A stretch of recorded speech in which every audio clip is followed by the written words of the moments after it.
This morning on the news show, Lisandro Martinez is set to miss a minimum of 8 weeks out with his knee injury, so we're going to talk a little bit about that. We're also going to talk about Rafael Varane and some renewed interest from the Saudi Arabian side, Al Nassr, in relation to signing him. And Christian Eriksen has had some interest from Galatasaray, and their transfer window is actually still open. Let's get right into it.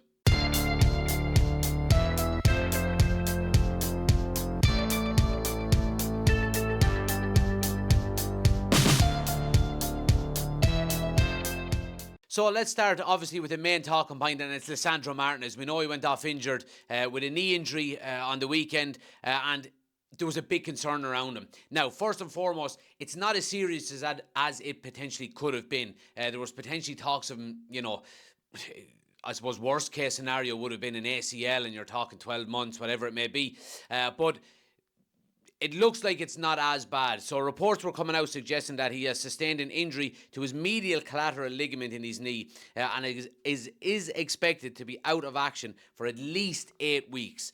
So reports are suggesting United physio and staff and trainers and all that are hoping to have him back by the end of March in full training. So look, he will be around for the end of the season. Look, it's a massive blow for Manchester United. It really is. Even in the couple of games that he's been back, we've seen a massive uptake in how Manchester United have been playing.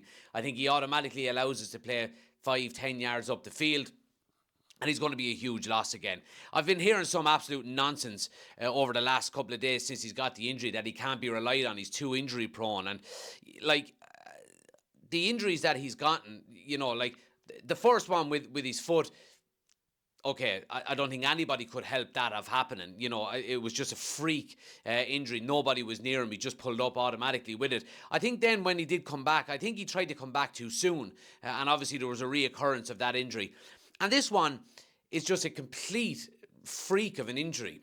He goes out, goes to challenge the man. The man falls on his leg. We know, and we've seen how his knee bent. It doesn't look good. And we've seen these injuries so many times before. So I think the notion that Lisandro Martinez is injury prone, I think, is a bit unfair. I think he's been quite unlucky with his injuries so far. And I think the way that he actually plays the game, with the intensity levels and the physicality that he has naturally as a footballer, I think he is probably going to be a little bit more prone to injuries. But I think the ones that he has gotten have been, I think a bit unfair to be labelling him as an injury-prone player because of it. But he's going to be a massive loss to us between now and whenever, the end of March, maybe start of April, until he comes back. It's all about, I suppose, keeping the standards up now that he's not there. And look, Manchester United and any team in general shouldn't be a one-man team. It's just the way Erik Ten Hag wants to play and tries to play out from the back. Martinez is vital to it. He's the best at it. Holding on to the ball, drawing players in and then playing out around them. And of course, the actual defensive aspect to the game. He's been rock solid since he came back in. So he's going to be a huge loss. And look, I think it's important that if we are going to be making a real go at that Champions League top 5 by the looks of it, we need to, I suppose, try and maintain as good a run as possible until we get the likes of Martinez back, whenever that may be, for the run-in in April and May.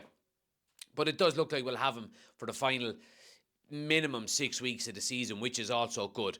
But yeah, you'd rather have him than not have him, absolutely. Now let's talk about Rafael Varane. And look, we do know that there's been, I suppose, an awful lot of links with him over the past 6 to maybe 12 months in relation to Saudi Arabia. And the Daily Mail are reporting it again today that Al Nassr want to offer him up to 50 million a year. Now, this is obviously in relation to a summer move. We know the transfer window in England is closed now. So, look, I've made my points clear on Rafael Varane before. Manchester United do want to extend not his current contract, but extend his stay at Manchester United. They want to reduce his terms down. He's on an awful lot of money at the moment, and United do have the option to extending his contract by a year, although I think that deadline may have passed by now. I think it may have to be done by the end of January. United would be happy to, keep him, obviously on reduced terms. He's on an awful lot of money at the moment, and if not, he will be leaving on a free in the summer. It's a strange one with Varane.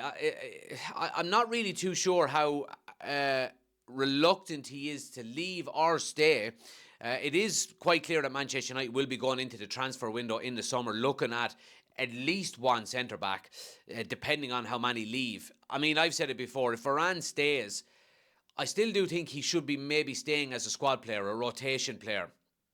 I would still like to go out into the transfer market and find that 24, 25, 26-year-old in his prime to maybe, I suppose, step in there alongside Lisandro Martinez as our first choice centre back. So if Varane goes, he goes. I won't be massively disappointed. I would like him to stay, but again, like I said, he would be staying on reduced terms and as a rotation player. I mean, he's a very good footballer, and we've seen the connection he's made with Lisandro Martinez. It's been absolutely top class. We've seen even the games that Martinez has been back for the past few games. They've just clicked back into gear again, and they do complement each other quite well on the field. But look, I mean, I'm sure whoever is going to come in and replace Varane whenever he does go can strike up a partnership with Lisandro Martinez. Martinez seems like the type of player that can play alongside the vast majority of players. But then we talk about Harry Maguire then as well. It looks like he could potentially leave in the summer as well. So there is going to be big changes at centre-back in the summer. If Varane is going to be one of them, that remains to be seen. I'd like him to stay, but if he does go, he goes. I think we're going to need to replace him regardless. Now, and finally, some reports coming out in the last maybe 24 hours or so surrounding Christian Eriksen. Galatasaray are interested in signing Christian Eriksen before their transfer deadline window closes this Friday. So as we know, the Turkish transfer window opens a little bit later, and they're looking to sign Christian Eriksen.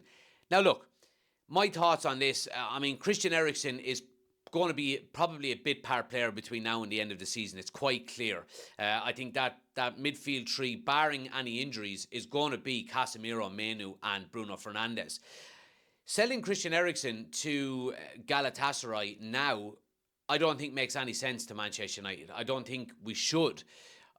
I'm not 100% sure on his contract situation, whether it's up at the end of this year or whether he's got another year left. I think he could have another year left on it, but correct me in the comments if I'm wrong. Regardless, if his contract was up in the summer, you're not going to get an awful lot of money for Christian Eriksen either way.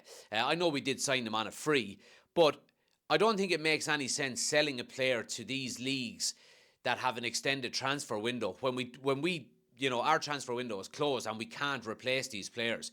We know Manchester United's depth is not that good, and I would be keeping Christian Eriksen till the end of the season. Now, I think we should move him on at the end of the year, or at the end of the season when the transfer window opens and we can actually replace him with somebody.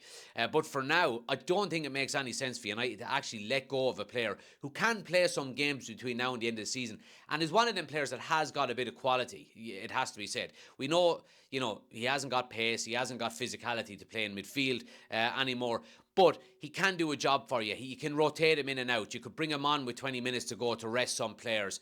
You could start him, maybe get 60 minutes out of him, so on and so forth. So there is a lot of use left out of Christian Eriksen between now and the end of the season, and I don't see the actual point of getting rid of him when we can't replace him.